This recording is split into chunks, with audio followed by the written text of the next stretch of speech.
Vemos que la semana pasada en el texto que estuvimos meditando hay una característica de los discípulos al momento en el que ellos estaban esperando el cumplimiento de la promesa, y era que estaban unánimes en oración. Una de las principales características de hecho del cristianismo, y que lo vamos a ver de una forma clara en el libro de Hechos, es precisamente el tema de la unidad, el tema de la manifestación del amor entre los miembros de la iglesia. Y vemos que ellos estaban orando unánimemente, y esta unidad trasciende realmente a ideas, a gustos o a intereses, y es más bien una unión espiritual que es obrada por Dios en Cristo a través de su Santo Espíritu. Aprendíamos que Pedro, en el entendimiento de la palabra, a través del entendimiento de la palabra, él comprendió que debía o que era necesario buscar a un sustituto de Judas. Y basado en ese entendimiento, entonces ellos hicieron una selección de un 12º discípulo, aquel que iba a sustituir a Judas. Lo interesante es que ellos lo hicieron respetando lo que Dios había establecido, lo que Jesús había establecido para sus discípulos, que iban a tener ese llamado especial de ser apóstoles. Si recuerdan, habían tres requisitos que este candidato debía de cumplir. En primer lugar, tenía que ser alguien que haya visto la ascensión de Jesús, la resurrección. Tendría que haber sido alguien que estuviera con el grupo desde que Jesús empezó su ministerio hasta la ascensión. Y en tercer lugar, tenía que haber sido escogido por Jesús. Ante este requisito de un grupo de 109 personas, solamente 2 podían ser escogidos, que era Bersebas y Matías. Y vemos que ellos oraron para que Jesús expresara su voluntad, porque Él era el único que sabía sus corazones, y el escogido fue Matías. Algo importante es que de este proceso podemos aprender nosotros, a pesar de que es algo histórico, algo que pasó en una ocasión y no se va a repetir, porque no vemos una elección nunca más de otro discípulo, de otro apóstol. Sí podemos aprender de la actitud y de las acciones de Pedro en relación a esta situación de la elección de Matías.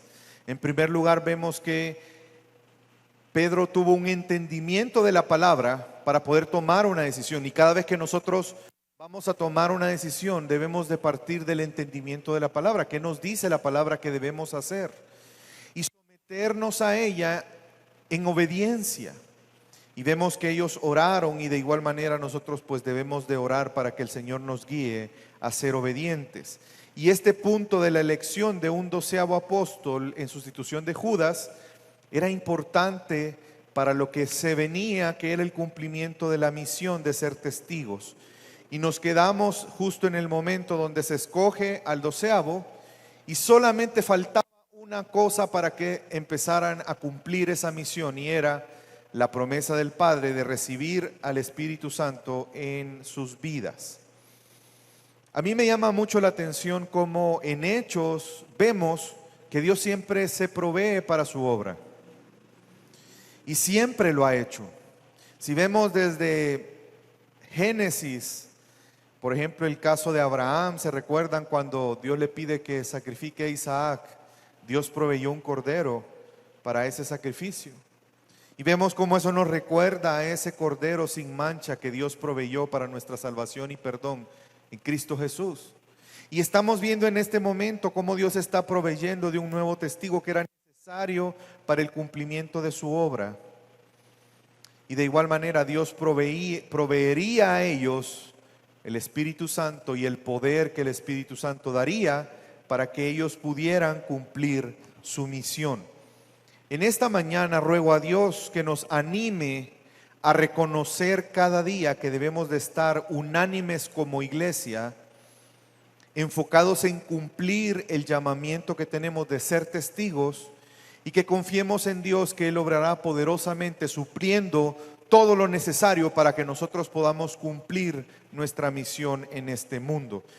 El título del sermón de esta mañana es Llenos del Espíritu Santo, y vamos a ver exactamente el momento que los discípulos estuvieron esperando cuando ellos fueron llenos del Espíritu Santo y se cumplió la promesa del Padre. Le pido que me acompañe a Hechos capítulo 2. Y en esta mañana vamos a estar desde el versículo 1 hasta el versículo 13. Pero en este momento vamos a leer los primeros 4 versículos.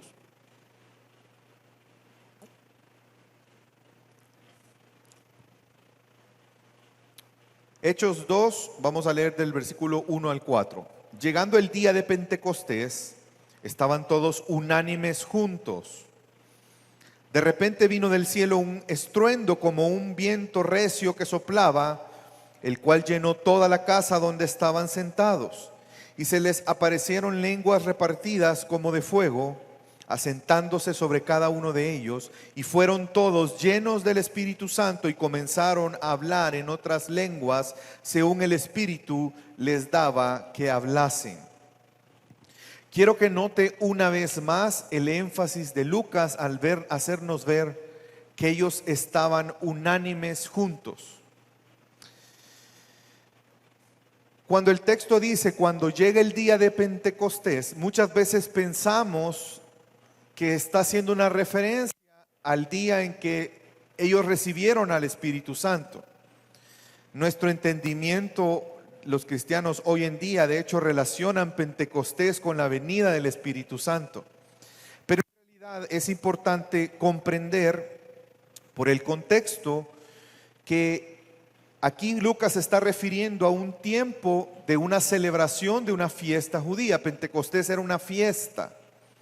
De hecho, era una fiesta que tenía un significado, por un lado agrícola y otro significado histórico. Originalmente se encontraba la Pentecostés, era una de las 3 fiestas judías enfocadas en el año. Ellos tenían 3 fiestas relacionadas con la cosecha.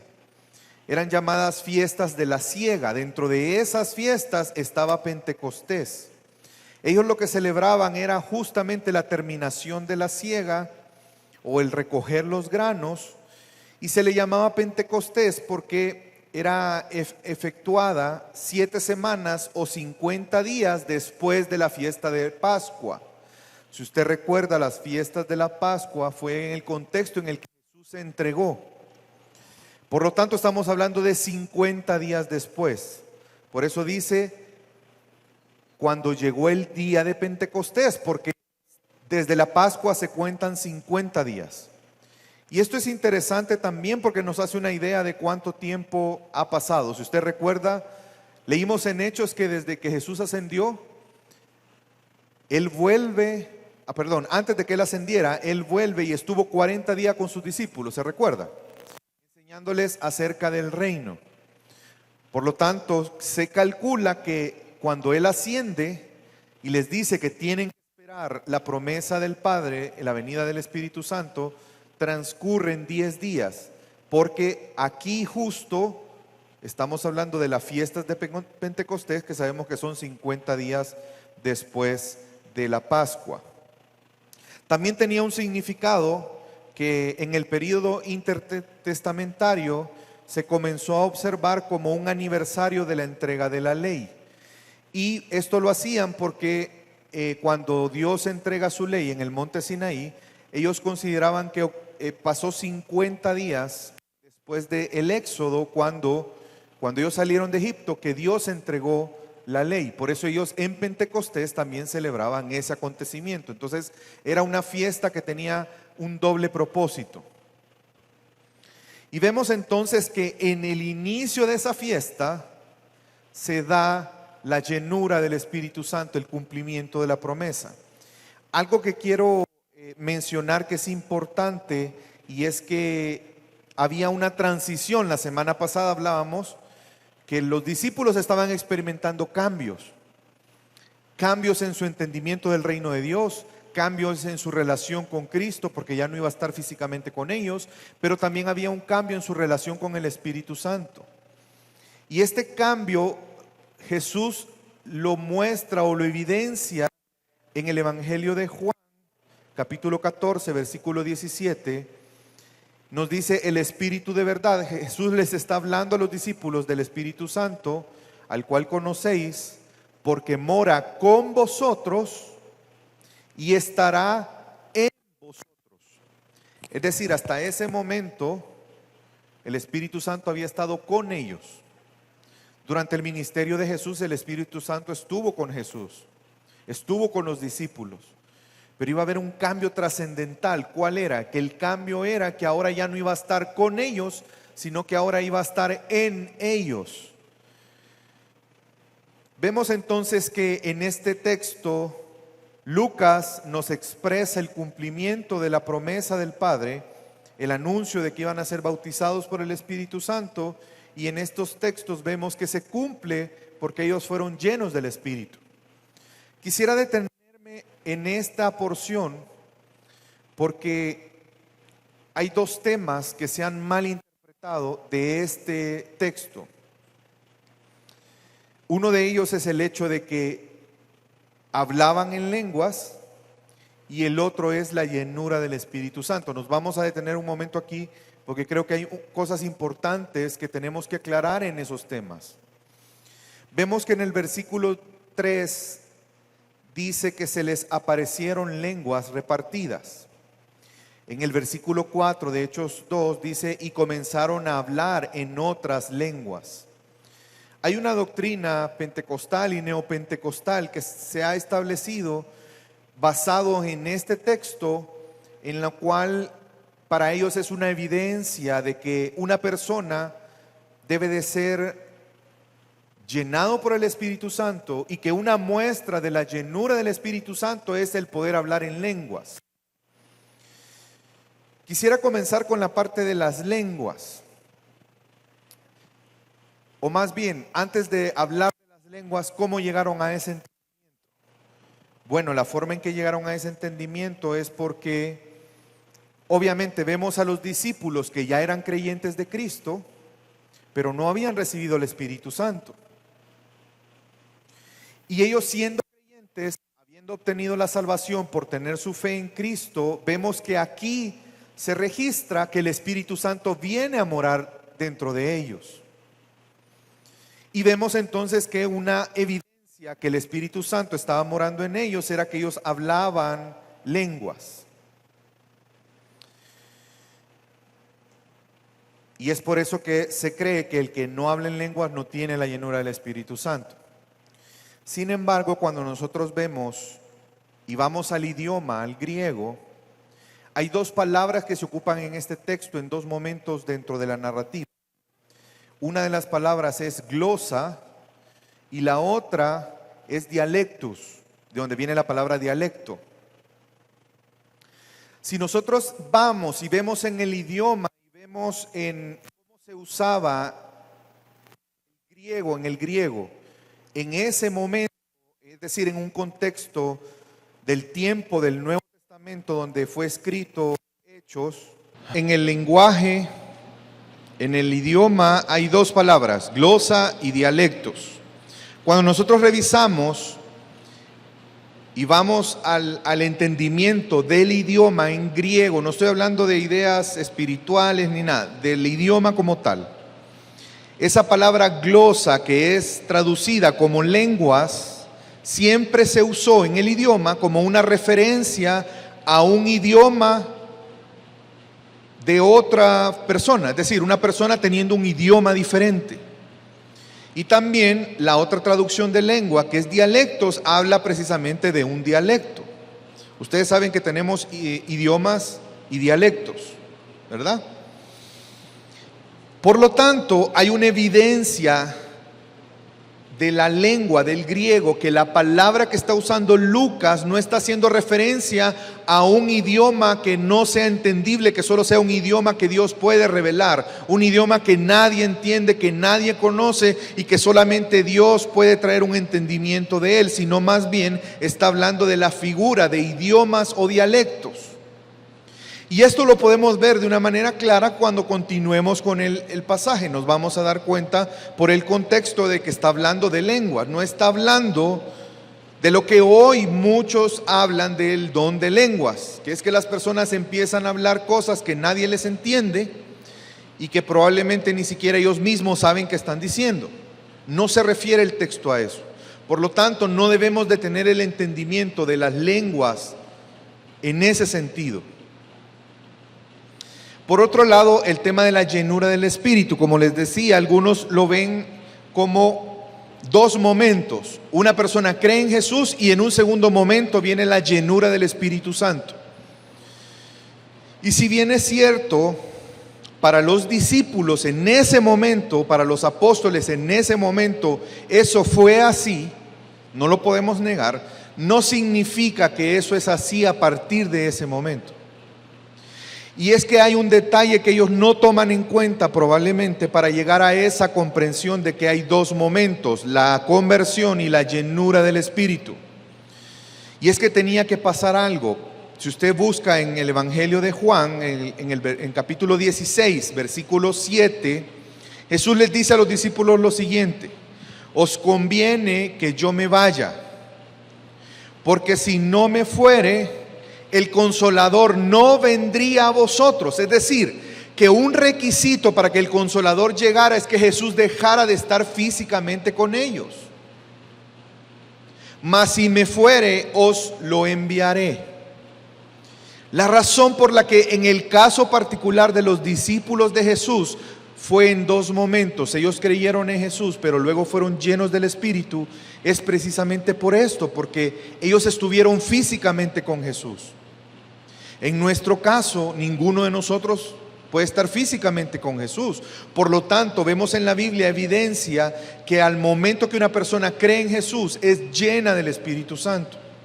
Algunos textos que nos enseñan esto, 1 Corintios 12:13, leemos: porque un solo Espíritu fuimos todos bautizados en un cuerpo, haciendo referencia a Cristo, y a todos se nos dio a beber de un mismo Espíritu. La función de nuestro cuerpo en este contexto es que recibimos el Espíritu y venimos a ser entonces hechos morada de Dios, morada del Espíritu Santo. Por lo tanto, una persona que cree en Jesús necesariamente tiene que recibir el Espíritu Santo, porque los que nos mantiene unidos a Jesús es el Espíritu. Lo que nos permite tener comunión con Dios es el Espíritu, nuestro Espíritu vivo, que es el Espíritu Santo morando en nosotros. Y vemos que esta morada, a diferencia de antes, en el Antiguo Testamento encontramos evidencias de que el Espíritu Santo moraba temporalmente en algunas personas para darles y ayudarles y guiarles en momentos muy específicos. Pero vemos ahora que iba a haber una morada permanente. Y cada creyente, sin excepción, una vez que una persona cree en Jesús, nace de nuevo, el Espíritu Santo viene a morar dentro de él. No son dos momentos.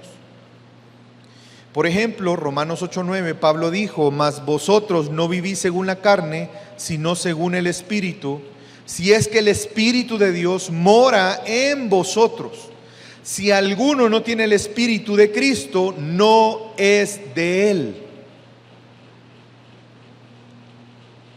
Vemos entonces que el Espíritu Santo viene a morar dentro de nosotros, y de hecho el Espíritu Santo viene a ser el sello, la garantía de ese nuevo pacto que disfrutamos en Cristo. Usted recuerda en Efesios 1:13, leíamos en la serie de Efesios hace un par de meses: y habiendo oído la palabra de verdad. Oiga, este pasaje es contundente en este sentido. Efesios 1:13, habiendo oído la palabra de verdad, el evangelio de vuestra salvación, y habiendo creído en él, fuiste sellados con el Espíritu Santo de la promesa.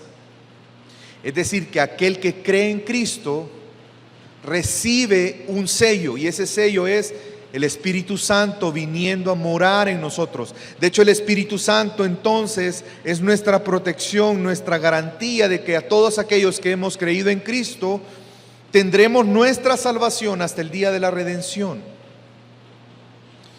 Y es obvio que una vez el Espíritu Santo morando en nosotros, Él se manifiesta a través de nuestra vida.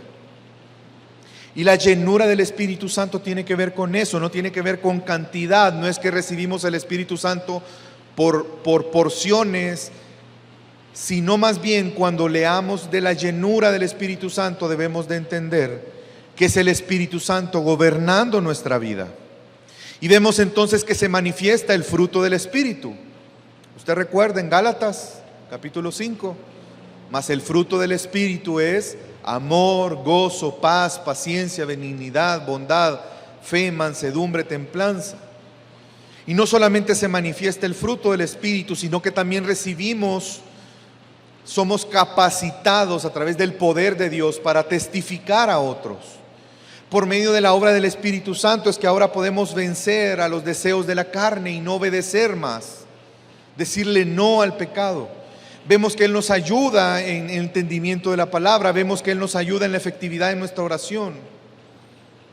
Por lo tanto, la llenura del Espíritu nada tiene que ver con algo místico que debamos de buscar. Si tú eres creyente, el Espíritu Santo mora dentro de ti. Y la llenura es que tanto Él gobierna tu vida. Si somos sinceros, ¿qué experiencia más sobrenatural que el Espíritu de Dios viviendo y morando en nosotros? Díganme, ¿qué experiencia más sobrenatural podemos encontrar que el Espíritu de Dios habitando, morando en nosotros? Y en Pentecostés, en la celebración de esa fiesta, podemos asegurar que a través de la venida del Espíritu Santo inicia entonces no solamente un cambio con la relación con el Espíritu Santo, sino también la iglesia y el cuerpo de Cristo es formado. Los discípulos serán capacitados, es decir, van a ser dotados con la capacidad para ser testigos por medio de la obra y el poder del Espíritu Santo obrando en ellos y a través de ellos. Ellos no tenían poder, el Espíritu de Dios obraba a través de ellos. Podemos decir entonces que en este contexto la llenura del Espíritu implicaba también el empoderamiento espiritual para poder ser ministros eficaces como testigos, de poder compartir el Evangelio. Ahora podemos preguntarnos, ¿por qué recibieron lenguas? ¿Por qué recibieron esa capacidad de hablar idiomas? Y creo que esto lo podemos ver cuando nosotros recordamos la promesa de Jesús y lo que Jesús les dijo. ¿Se recuerdan Juan 1:8? Y recibiréis poder cuando el Espíritu Santo venga sobre ustedes y me seréis testigos. Es decir, que la manifestación de la llenura del Espíritu, esa manifestación de poder, tendría que estar vinculada al cumplimiento de su misión de ser testigos. Veamos entonces si eso es así. Acompáñenme, vamos a leer del versículo 5 hasta el versículo 11. Hechos capítulo 2, versículo 5 al 11. Moraban entonces en Jerusalén judíos, varones piadosos de todas las naciones bajo el cielo. Y hecho este estruendo, se juntó la multitud y estaban confusos, porque cada uno les oía hablar en su propia lengua. Y estaban atónitos y maravillados diciendo: mirad, ¿no son galileos todos estos que hablan? ¿Cómo pues les oímos nosotros hablar cada uno en nuestra lengua en la que hemos nacido? Partos, medos, elamitas, y los que habitan en Mesopotamia, en Judea, en Capadocia, en el Ponto y en Asia, en Frigia, en Panfilia, en Egipto y las regiones de África, más allá del Cirene, y romanos aquí residentes, tanto judíos como prosélitos, cretenses y árabes, les oímos hablar en nuestras lenguas, ¿el qué? Las maravillas. Algo que quisiera aclarar cuando leemos al inicio en el versículo 5, varones piadosos, recuerden que es una forma de designar personas que se habían convertido al judaísmo. A ellos se les llamaban piadosos. Y vemos entonces que en el día de Pentecostés, que era una fiesta judía, obviamente habían judíos reunidos. Pero no solamente judíos que vivían en Jerusalén, judíos que venían de otras regiones también. De hecho, Lucas intencionalmente menciona muchas regiones. Y ellos estaban celebrando Pentecostés. Y cuando dice de todas las naciones, obviamente tenemos que entenderlo en el contexto. Está hablando del mundo grecorromano en ese contexto, de todo lo que estaba alrededor de Jerusalén en ese momento, de las naciones que estuvieran cerca y judíos que estaban viniendo de diferentes lugares. Lo aclaro porque no vaya a pensar que habían mayas ahí, habían indígenas americanos. Obviamente está hablando del contexto de la región, ¿verdad? Y vemos entonces que estaban confusos. ¿Por qué? ¿Cuál era la confusión? ¿Por qué estaban atónitos? ¿Por qué estaban admirados? Porque los galileos estaban hablando en los idiomas de todas estas regiones. Y es por eso el énfasis de las zonas geográficas, porque las lenguas eran idiomas vigentes en ese contexto. Y vemos entonces que el término de glosa y dialectos son usados para las lenguas, los idiomas y los dialectos.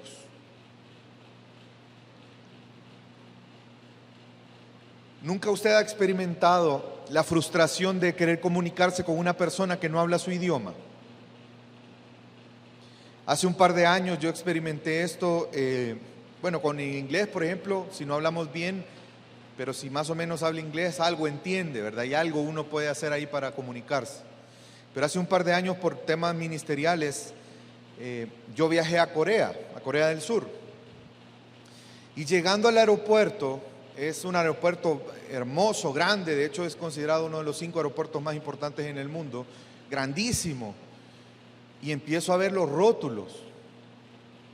Algunos tenían en inglés, otros no tenían en inglés. Y iba yo solo y saliendo del avión yo dije, no, tengo que seguir a la gente porque seguro la gente va por su maleta, y empecé a seguir a la gente.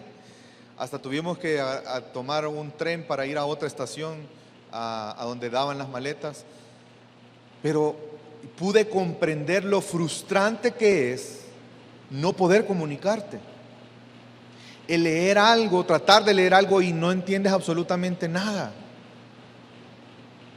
Y ellos se estaban enfrentando ante esta situación. Había una limitante, la limitante de no poder comunicarse. Probablemente con algunos de ellos sí. Pero vemos entonces que dice el versículo 11, les oímos nosotros hablar en cada uno en nuestra lengua en la que hemos nacido. El propósito de que Dios mostró su poder en ese momento para los discípulos, que ellos pudieran borrar esa barrera, poder hablar el idioma de tal manera que pudieran hablar, testificar las maravillas de Dios. Dios obró de tal manera con poder para que el idioma no fuera un impedimento, para que los discípulos testificaran. Triste y contradictorio de lo que hoy se considera por muchos las lenguas, que nadie entiende nada.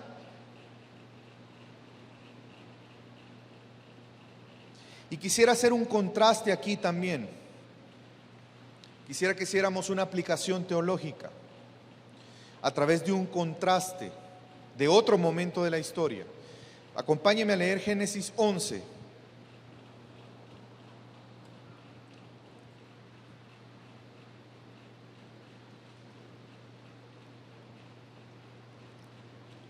Luego volveremos a Hechos 2.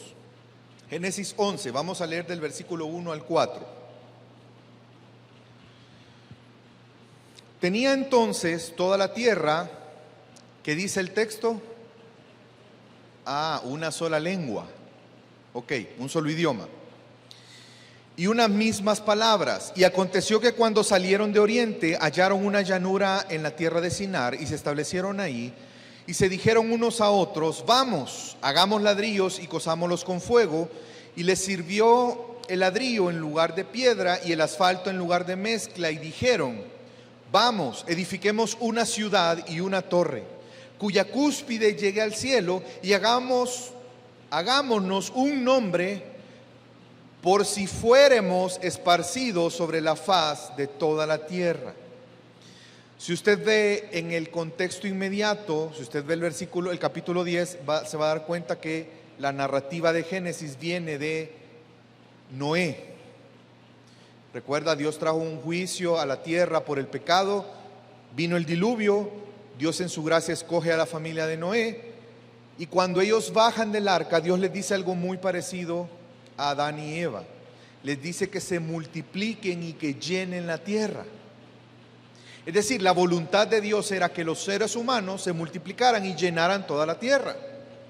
Pero ellos decidieron, vieron un bonita planicie y dijeron: miren, ¿por qué no eso de andar errante? ¿Por qué no mejor nos quedamos aquí? Aquí está bonito. Hagamos una torre, una ciudad, y hagámosla tan alta que eso nos garantice un nombre. Hagámonos un nombre, por si fuéramos esparcidos por la faz de la tierra.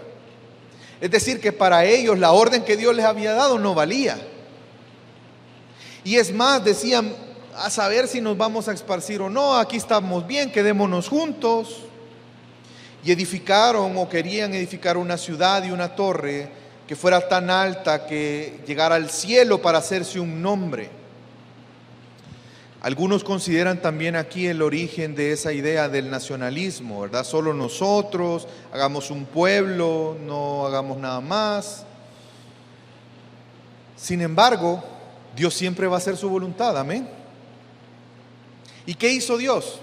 Leamos el versículo, vamos un poco más adelante, leamos el versículo 7. Ahora pues, descendamos y confundamos ahí su lengua.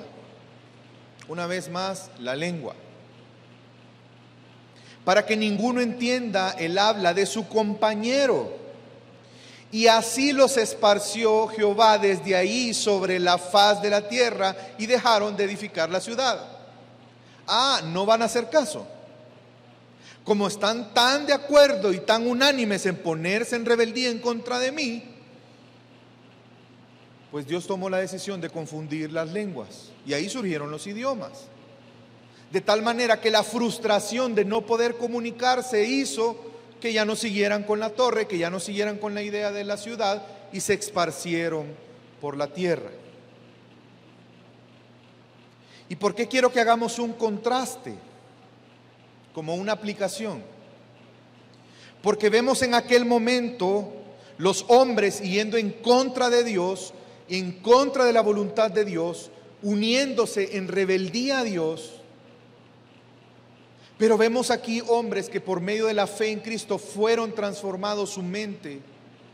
Hombres que ahora están dispuestos a estar unánimes, pero no en contra de Dios, sino para obedecer a Dios.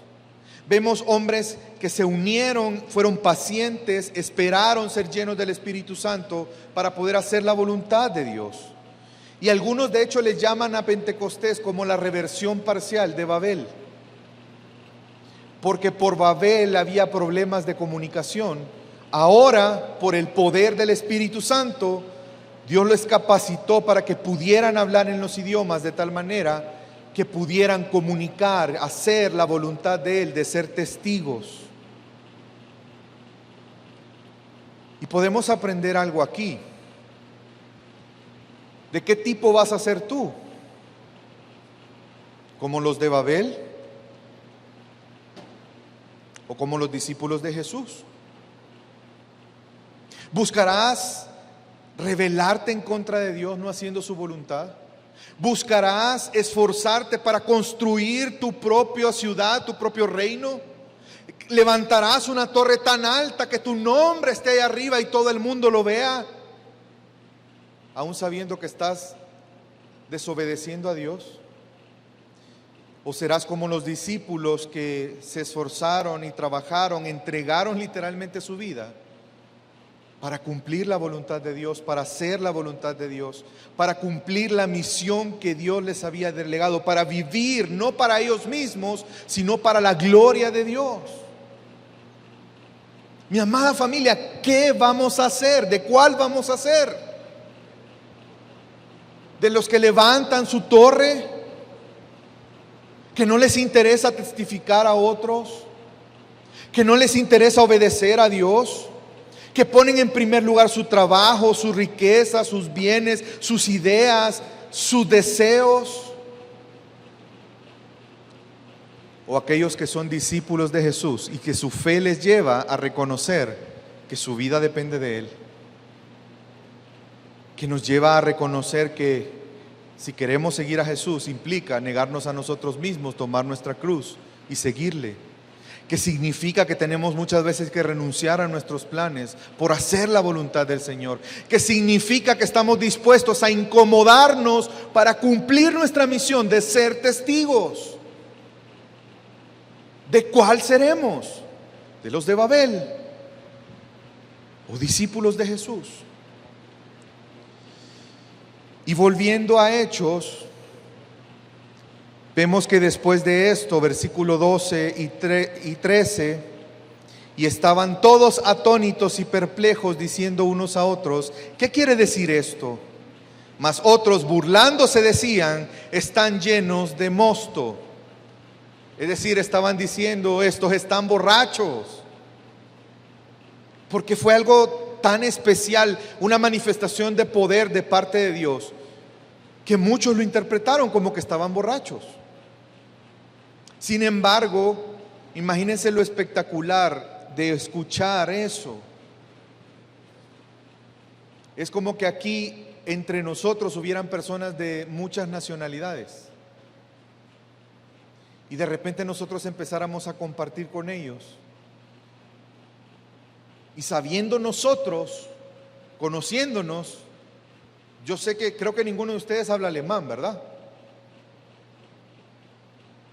Y de repente oímos a la hermana Vivi hablando en alemán con un alemán, compartiéndole el evangelio. Mi hermano José Luis hablando en chino, en mandarín. Ustedes se imaginan la manifestación del poder de Dios para que no fuera el impedimento los idiomas. Pero no importando el poder que se manifieste, siempre habrán burladores.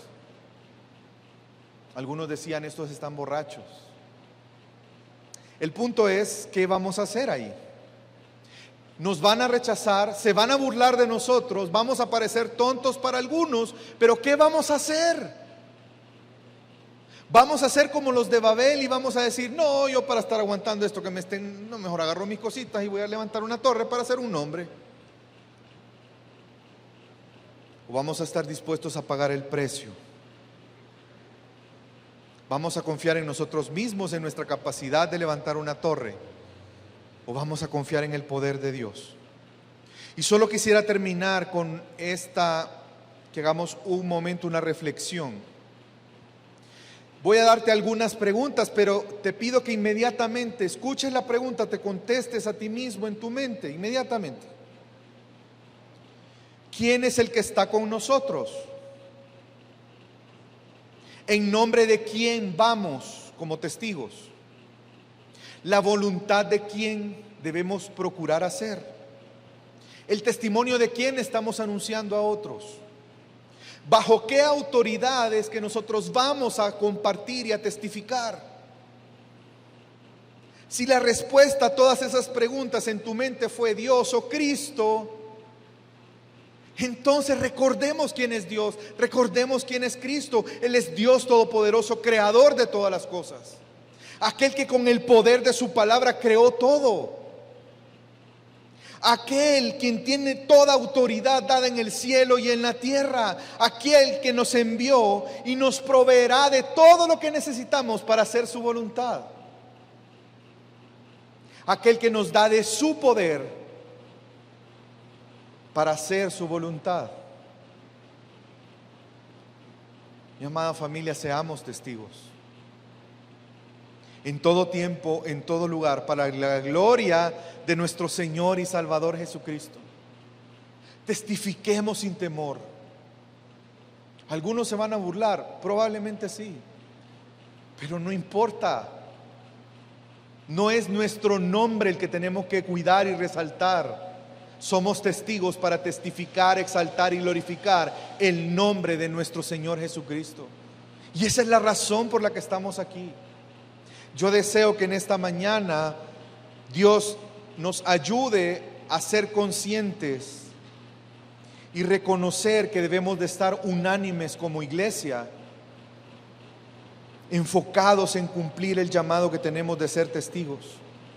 Y que en ese proceso confiemos en nuestro Dios, que Él obrará poderosamente para suplir todo lo necesario para que podamos cumplir nuestra misión, para que podamos glorificar su nombre, para que Él sea exaltado en nuestra vida y a través de nosotros. Le invito a que me acompañe en una oración en esta mañana.